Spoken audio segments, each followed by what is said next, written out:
어, 세상에 있어서 세상을 살아가는 데 있어서 아니면 세상을 유지하는 데 있어서 보이는 것보다 보이지 않는 것이 사실 훨씬 더 중요합니다. 많은 역사책이나 그런 책들을 보면 한 사회를 지탱하려면 그것에 맞는 그 사회를 지탱할 만한 가치가 있어야 된다. 가치관이 있어야 된다. 철학이 있어야 된단 말이죠. 근데 그 철학이 쇠퇴하고 그리고 그 철학이 시대의 쓰임을 다하면은요, 그 사회는 무너지게 되어져 있습니다. 그래서 옛날부터 그 지배자들이 항상 우리 어디에요? 조선 시대는 유교를 건국 이념, 나라를 다스리는 이념으로 그렇게 사용해 왔고, 그리고 고려 시대는 무엇을 중심으로 국가를 다스렸죠? 불교를 국교로 지정해서 철학적 토대를 삼았습니다. 각 사회마다 그 사회를 지탱하는 생각들이 있어요. 철학들이 있습니다. 근데 그것이 무너져 버리면 그 사회도 혼란에 빠지고 질서를 잃어버립니다. 세상을 유지하는 거는, 세상을 지탱하는 거는 눈에 보이는 어떤 것이 아니라 눈에 보이지 않는 생각입니다. 어떤 생각을 가지냐에 따라서 그 사회가 발전할 수도 있고, 시류를 잘 만나서 발전할 수도 있고, 어떤 생각, 철학이 그 사회를 다스리냐에 따라서 그 사회가 쇠퇴할 수도 있습니다. 눈에 보이지 않는 것, 그것이 훨씬 더 중요합니다. 기독교인에게는 그것이 훨씬 더 중요하겠죠. 왜요? 우리가 믿는 존재 자체가 우리의 눈으로 볼 수 없는 하나님을 믿기 때문입니다. 하나님을 보았다는 사람들이 없죠. 환상 가운데 어떤 이상을 보는 사람은 있다라고 이제 이야기하지만, 하나님 그분을 실제로 정면에서 하나님은 이렇게 생겼구나라고 본 사람은 실제로 없습니다. 구약에 있는 선지자들도 그분의 형상을 봤죠. 근데 그 모습 그대로를 본 사람은 없어요. 그분의 음성을 들은 사람들은 있습니다. 그러나 그분을 정면에서 보고 살아나는 사람이 없습니다. 아니면 하나님께서 우리의 수준으로 몸을 낮추셔서 그리스도로 인간의 몸으로 오셨죠. 그때는 많은 하나님의 백성들이 예수님을 보았지만, 예수님을 통해서 하나님을 경험했지만, 하나님의 본체 그 자체, 그 영광 그 자체를 가감없이 본 사람은 없습니다. 그 보이지 않는 하나님, 우리가 볼 수 없는 하나님, 빛 가운데 계신 하나님을 우리가 따라가야 되기 때문에 우리는 훨씬 더, 세상의 사람들보다 훨씬 더 보이는 것보다 보이지 않는 것에 집중해야 됩니다. 보이지 않는 생각, 보이지 않는 믿음, 보이지 않는 덕목에 훨씬 더 큰 가치를 두고 행해야 됩니다. 그럼 오늘 말씀을 보면 사무엘이 늙어서 그의 아들들이 이스라엘의 사사가 돼요. 이렇게 원래 사사는 하나님께서 세우시는 것인데, 사무엘이 워낙 이스라엘 잘 다스리다 보니까 그 사사의 직책이 그 아들에게로 바로 넘어간 것 같아요. 어려서부터 사무엘을 보았기 때문에 처음부터 사무엘의 자녀들이 뻗나가지는 않았겠죠. 그렇죠? 훌륭하게 자랐을 겁니다. 그런데 나중에 이 아들들이 어떻게 해요? 자기 아버지의 행위를 따르지 않고 이익을 따라 뇌물을 받고 판결을 굽게 합니다. 율법에는 분명히 나와 있어요. 뇌물을 받고 판결을 굽게 하지 말라고. 여러분, 법은 누구를 위해서 있습니까? 그럼 우리나라는 좀 이상하죠. 법은 누구를 위해서 존재합니까? 아니요. 법은요, 약자를 위해서 존재하는 거예요, 원래. 왜요? 없는 사람이 마지막으로 기댈 수 있는 게 법이에요. 자기 힘으로 안 되니까 마지막으로 기댈 수 있는 게 국가에 호소하는 건 내가 억울한 일을 당했다. 그래서 법은요, 원래 누구를 위해서 있다고요? 원래 법의 정신은 강한 사람이 지배하기 위해서 있는 게 아니에요. 원래 법의 정신은 약한 사람이 자기의 힘으로 해결되지 않는 억울한 일을 국가에 호소하기 위해서 법이 존재하는 거예요. 근데 우리나라는 어때요? 반대죠. 살인죄를 저질러도 아주 화려한 변호인들을 고용하면 무죄로 풀려나는 나라가 우리나라입니다. 미국도 마찬가지. 그게 자본주의의 폐해죠. 여러분, 자본주의는요, 민주주의의 대척점에 서 있습니다. 자본주의와 민주주의가 동의어가 아니에요, 사실. 어쨌든 하나님은요, 약자를 보호하기 위해서 하나님의 율법을 주셨어요. 하나님의 법을 주셨어요. 그래서 항상 그러죠. 고아와 과부의 하나님이라고. 하나님의 눈은요, 항상 연약한 자를 보게 되어 있어요. 인간의 세상인 이상 경쟁이 없을 수가 없어요. 그래서 도태될 수 있습니다. 그 모든 것들을 하나님께서 공산주의처럼 그렇게 하지 않아요. 경쟁을 주님께서 인정하십니다. 그러나 경쟁에 도태되어서 어렵게 되었는데 그 어렵게 된 사람도 누구예요? 하나님의 형상이란 말이야. 하나님의 자녀란 말이에요. 하나님의 자녀란 말이에요. 그럼 어때요? 하나님이 보호하셔야죠. 약자를 보호하신단 말이에요, 하나님이. 그래서 율법을 주셨어요. 약자를 억압하지 말라고. 그런데 뇌물을 받는 행위는 무엇입니까? 강자의 편을 들어서, 있는 자의 편을 들어서 없는 자를 더 비참하게 만드는 것이 뇌물을 받는 행위예요. 하나님의 법과는 전혀 반대 방향으로 하는 사탄의 법이에요. 뇌물을 받으면 안 돼요. 그런데 그 아들들이 뇌물을 받고 판결을 잘못 내린 거죠. 강자의 편에 선 겁니다. 약자의 편에 선 겁니다. 있는 자의 편에 선 겁니다. 그걸 보고 사람들이 화가 나서 사무엘에게 찾아옵니다. 여러분, 사무엘의 두 아들 얼마나 축복된 자리입니까? 그죠? 모든 것을 다 가르쳤어요. 다 갖췄어요. 브엘세바는요, 그들이 다스리는 위치부터가 너무 좋은 자리. 브엘세바는 어느 곳이냐면 아브라함과 이삭이 거주했던 곳이에요. 이스라엘의 또 하나의 영적인 중심지 중에 하나가 브엘세바예요. 브엘세바 이름이 맹세의 우물이죠. 맹세의 우물이라는 뜻이거든요. 여기서 아브라함과 가나안 땅의 지배자였던 아비멜렉이 맹세를 해요. 서로가 서로를 침범하지 말고. 그러니까 하나님께서 아브라함을 어마어마하게 축복하셔서 한 족장인데 한 나라의 왕이 와서 고개를 숙이면서 나와 이 협정을 맺자, 약속을 하자. 그렇게 할 정도로 그 축복된 장소의 대명사가 브엘세바예요. 브엘세바. 그곳에서, 그 좋은 장소에서 누구의 아들이에요? 사무엘의 아들이에요. 정말로 존경받는 위대한 선지자의 아들. 그 배경, 위치도 좋고 배경도 좋고 사사라는 직책을 가지고 이스라엘 다스리는데 모든 것을 다 갖췄어요. 모든 것을 다 갖췄어요. 환경, 상황, 그리고 또 어때요?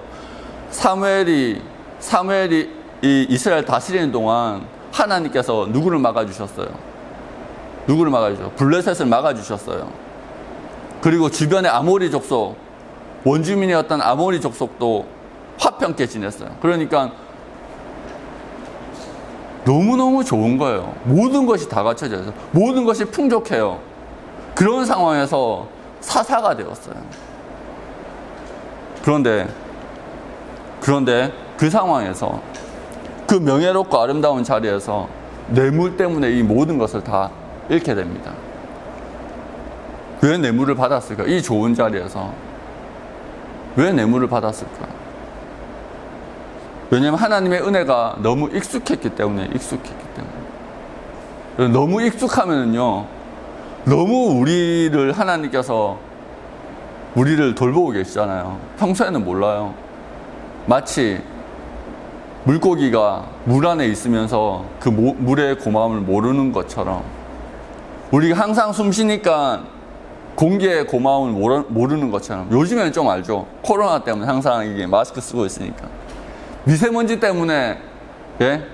이 깨끗한 공기가 얼마나 중요한지 알죠. 근데 공기가 좀 좋고 그러면은 계속 공기가 좋았으면 이 좋은 공기의 고마움을 모르죠. 근데 다 공짜인 거예요, 공짜.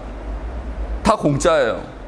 공기의 고마움을 모르는 거예요. 항상 우리가 누리기 때문에 그 공기가 얼마나 소중한지, 물고기가 그 물의 소중함이 얼마나, 나오면 바로 죽는데, 그것처럼 하나님의 은혜가 이스라엘을 감싸고 있으니까 감사한지 모르고 고마운지 모르는 거죠. 그런데 어때요? 재물은요, 눈에 딱 표가 나요. 재물을 딱 얻으니까 어떻게 돼요? 바로 풍족해지죠. 즉각 효과가 나타나는 것 같아요. 좀 더 여유로워지죠. 그리고 좀 더 편리하게 만들어주고, 항상 우리를 인도하고 우리를 보호하시고 우리를 주장하시는 하나님의 은혜보다 재물은 훨씬 더 감각적으로 크게 다가오는 거예요. 훨씬 더 크게 느껴지는 거예요. 훨씬 더 즉각적인 거예요. 그러니까 조금씩 그 유혹에 넘어가서 결국에는 그 뇌물을 받고 재판을 굳게 해서 원래 자기가 가지고 있던, 사실 가장 좋았던 그것을 잃어버리는 거죠. 여러분, 사사에게 가장 중요한 덕목이 뭡니까? 거룩이에요, 거룩. 거룩함. 거룩함은 언제 있는 겁니까? 하나님과 붙어 있을 때, 하나님과 동행할 때 우리는 우리가 행위를 바로 하기 위해서 발버둥 쳐서 우리가 거룩해지는 게 아니에요. 도덕적 인간이 거룩한 게 아닙니다. 거룩이라는 거는요, 세상과 다른 걸 의미하는 거예요. different. 다르다는 거예요, 세상과. 세상과 분리되었다는 거예요.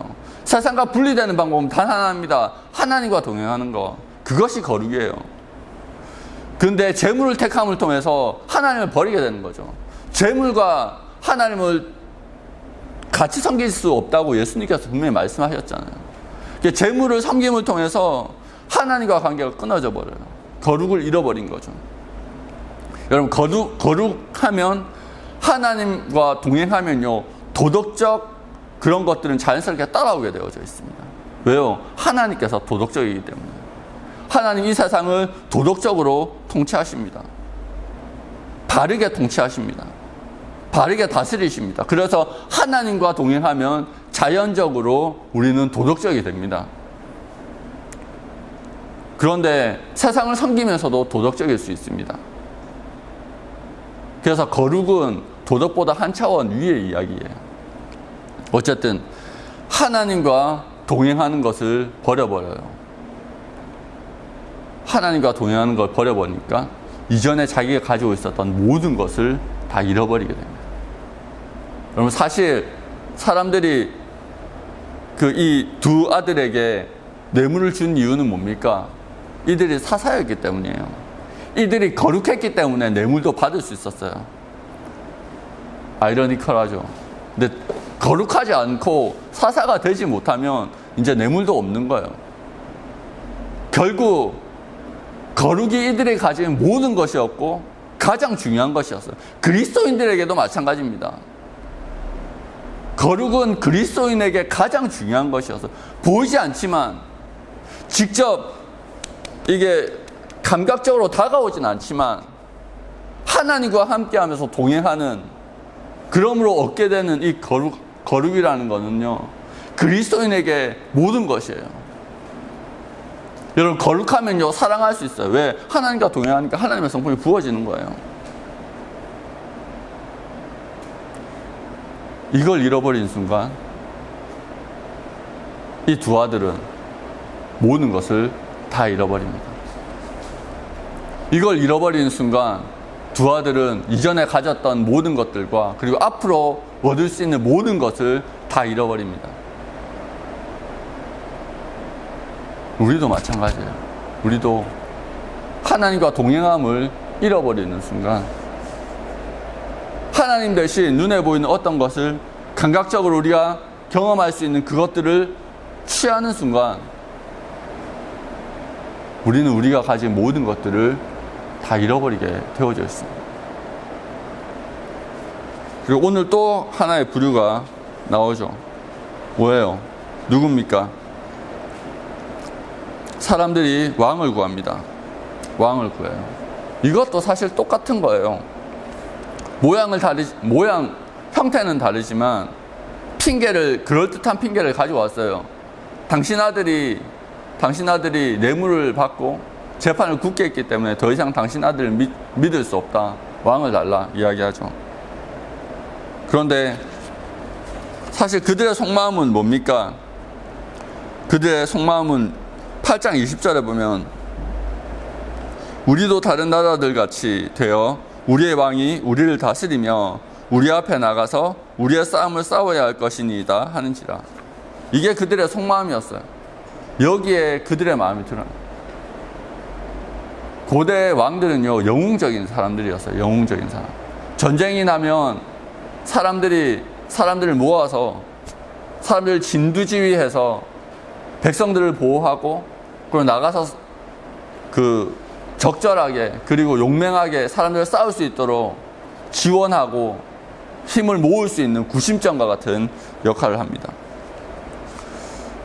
그래서 적들을 빨리 효과적으로 물리치고 또 그것에 더해서 자신들의 그 나라의 영역을 확장시켜서 더 부유하게 만들 수 있는, 한마디로 전략 병기 같은 거예요. 왕은 전략 병기가 같은 거예요. 근데 이스라엘 상황은 어땠어요? 각 부족이 다 각 지파별로 부족처럼 따로 떨어져 있죠. 그래서 어떤 난리가 나면은요, 손쉽게 빨리빨리 대응이 안 되는 거예요. 일견 이들의 마음이 이해가 가요.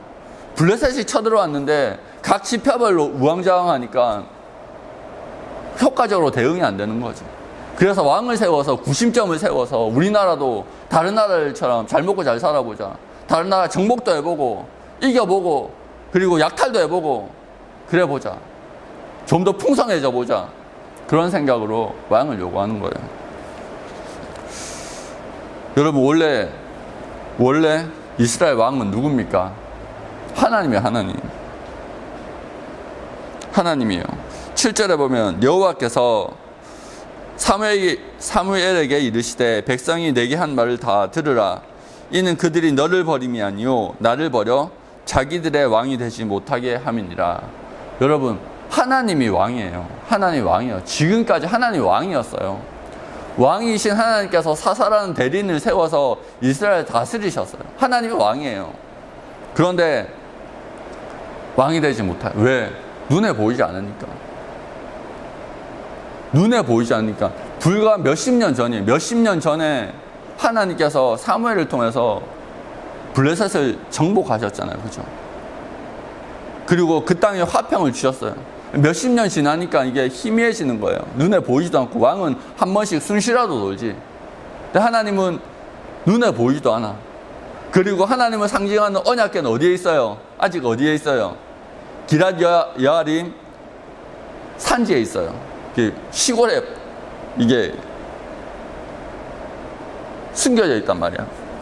그러니까 하나님을 볼 수가 없는 거야. 왕이 한 번씩 순시하면서 보여주면 얼마나 든든해요. 그죠? 아, 우리나라에도 왕이 있고 왕이 전쟁이 나면 어떻게 해줄 거야? 우리나라에도 난리가 나면 어디부터 봅니까? 청와대부터 보죠. 청와대에서 어떤 조치를 취할 것인가? 난리가 나면. 그래요. 마찬가지입니다. 옛날에는 더 했겠죠. 하나님 보이지 않는 왕이었어요. 그런데 이스라엘은 보이는 왕을 원했습니다. 왜요? 외국을 보니까 그 왕 때문에 잘 되는 것도 있고 더 효율적인 것 같고 그래서 그랬어요. 그래서 하나님 대신 눈에 보이는 왕을 원했던 거죠. 그리고 또 하나님은요, 어때요? 하나님은 조종할 수가 없어요. 하나님 마음대로 컨트롤 할 수가 없어요. 이스라엘 백성들이 그걸 알잖아요. 블레셋에 가서 또 돌아왔을 때 하나님의 언약궤를 중간에 두고 사이에 두고 벌어진 일들을 알잖아요. 잠시 열어봤다가 언약궤 열어봤다가 수만 명이 죽는 것을 봤잖아요. 경험했잖아요. 두려운 거예요. 하나님 어떻게 안 되는 거예요. 자기 생각을 어떻게 컨트롤이 안 되는 거예요, 이스라엘 사람들이. 그런데 왕은 어때요? 왕은요, 물론 강력한 힘을 가지고 지배하긴 하지만 장로들이나 유력한 사람들이 압박하면 그래도 들어줘요. 강한 힘을 가지고 다스리기도 하지만 또 어때요? 어느 정도 컨트롤도 가능해요. 그런 왕을 원하는 거예요. 눈에도 보이고 실용적이죠.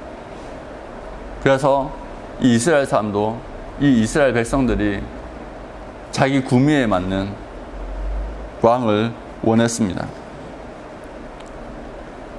가만히 보면 하나님께서 이스라엘에게 해주신 것이 얼마나 많아요. 잃었던 땅도 딱 찾게 해줬죠. 평안함도 줬죠. 복수도 해줬죠. 풍족하게 해주셨죠. 그런데요, 금세 잃어버려요. 왜? 익숙해져서. 익숙해져서 감사한 건 있고, 사람들이 참 그래요. 감사한 건 빨리 잊어요. 감사한 건요, 당연한 줄 알아요. 우리를 보호하시고 항상, 여러분, 지구의 가장 큰 축복이 뭔지 아세요?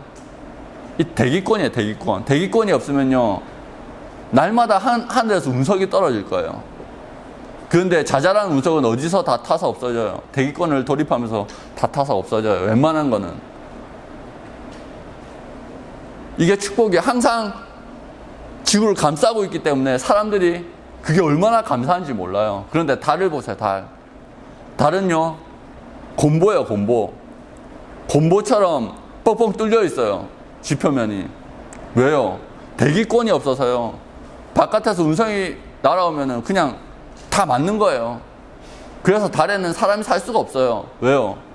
대기권이 없기 때문에. 숨도 쉴 수 없고, 물론.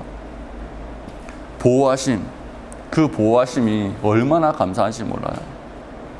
눈에 보이지 않으니까, 내가 느낄 수 없으니까. 그런데 그 감사함을 모르면은요, 그 감사함을 잃어버리고 감사하지 않으면요, 사실 지금까지 우리를 살려줬던 가장 중요한 것을 우리 발로 걷어차요. 그리스도인을 보호하고 인도해 주셨던 성령의 은혜를 발로 차요. 여러분, 우리는 그래서 항상 감사해요. 감사를 잃어버리는 순간, 그 순간에 우리의 입에서 감사함이 사라진 그 순간, 우리 인생의 가장 위기라고 생각하면 돼요. 다른 걸 찾기 시작하거든. 다른 걸 찾기 시작해요. 하나님이라는 위대한 왕이 있는데, 우리를 지금까지 너무너무 잘 인도해 주셨던, 보호해 주셨던 그 왕이 있는데, 그거에 10만 분, 아니 무한대로 부족한 보이는 왕을 구하는 거예요. 얼마나 어처구니가 없는지. 여러분, 그런 미련한 사람이 되면 안 되겠죠. 여러분, 감사가 회복되기를 원합니다. 여러분, 이게 왜 그래요? 탐욕 때문에.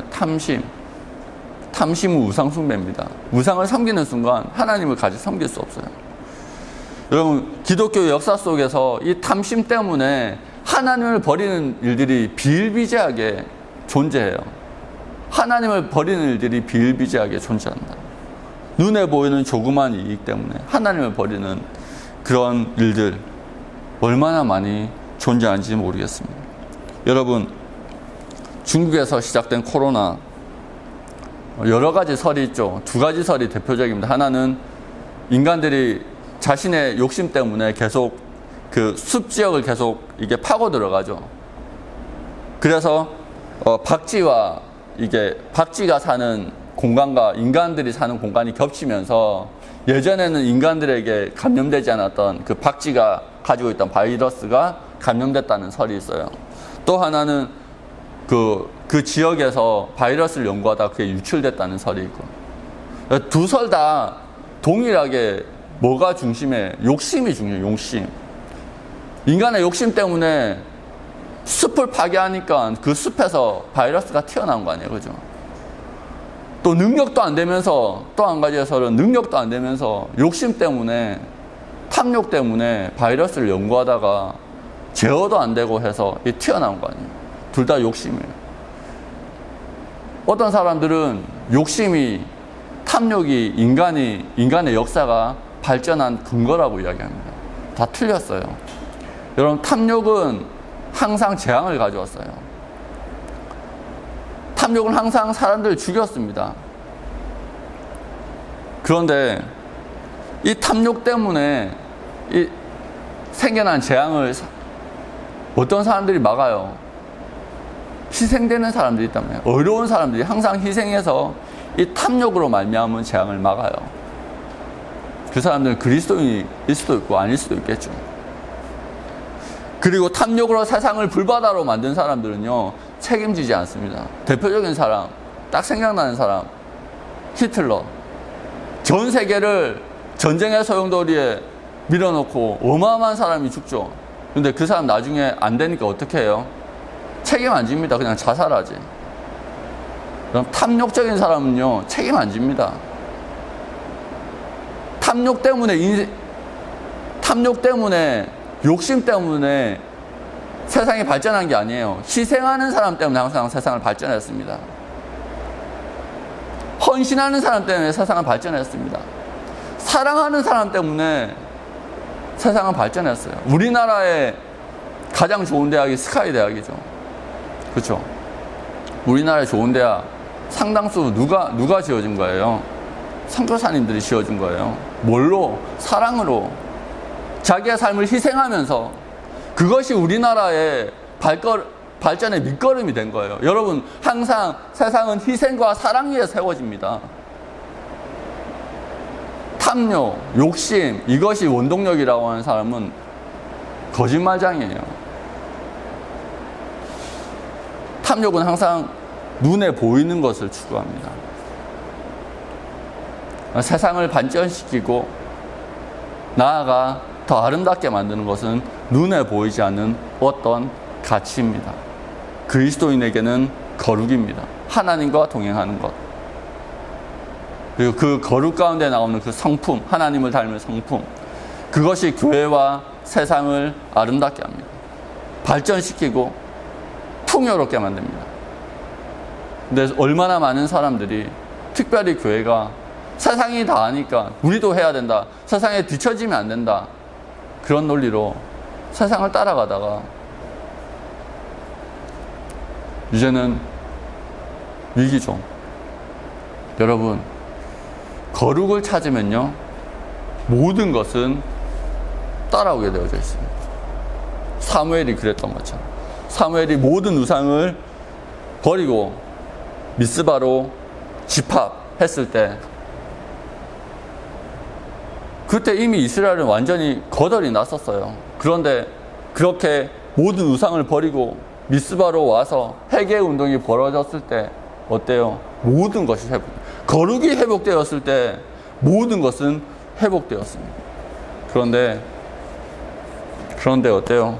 거룩이 사라질 때, 오늘 말씀처럼 거룩이 사라질 때 이스라엘은 다시 혼란 가운데 들어갑니다. 그 권력자인 사사를 지지하는 팀이 있었겠죠. 그리고 그것에 반대하는 팀이 있었을 겁니다. 혼란 가운데 빠져들어갑니다. 다시 블레셋이 준동합니다. 하나님께서 블레셋을 막지 않으십니까? 그럼 거룩을 얻는 순간 모든 것을 다 얻습니다. 하나님만 섬기는 순간 모든 것을 다 얻습니다. 그런데 거룩을 잃는 순간 이스라엘은 모든 것을 다 잃어버립니다.